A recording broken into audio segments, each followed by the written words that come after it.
Ito ay isang rosewood tree na kilala sa Pilipinas sa tawag na toog tree. Ito ay may scientific name na Litercianthus quadrilatus.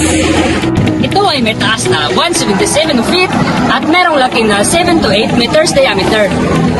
At ito ay tumagal around 300 years at ito ay tinatawag na giant toog tree dahil sa laki nito.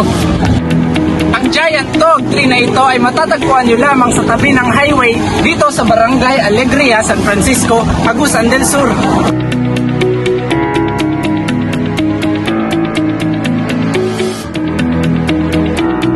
Ngunit, higit pa riyan, meron din itong pinagbabatayan na kwento patid ng giant toog tree. Ang giant toog tree na ito ay nakakatulong sa mga residente at mga tao sa pag-navigate bilang isang mahalagang palatandaan.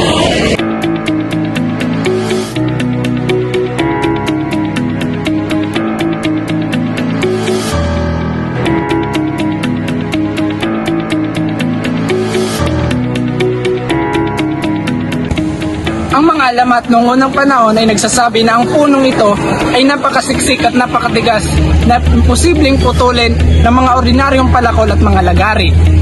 At sa mga nagdaang taon, ang old giant toog tree ay nagsimulang bumaba ang kalusugan dahil sa nabubulok na mga punggal nito at dahil sa lindol na dumaan sa rehiyon.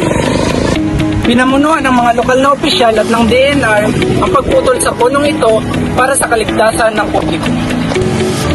Ang mga pinsala ng anay at sa mga nagdaang lindol ang nagtulak sa mga opisyal sa kapaligiran upang markahan ito sa pagputol at upang maprotektahan ang mga motorista.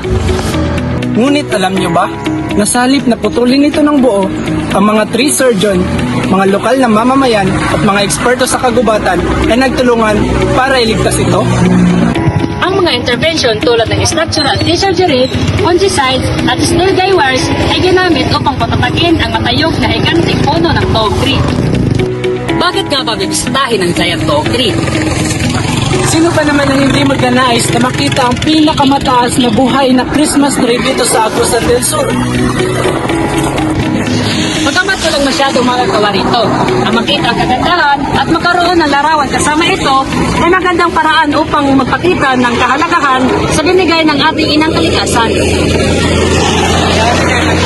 At ngayong alam niyo na tungkol sa giant toog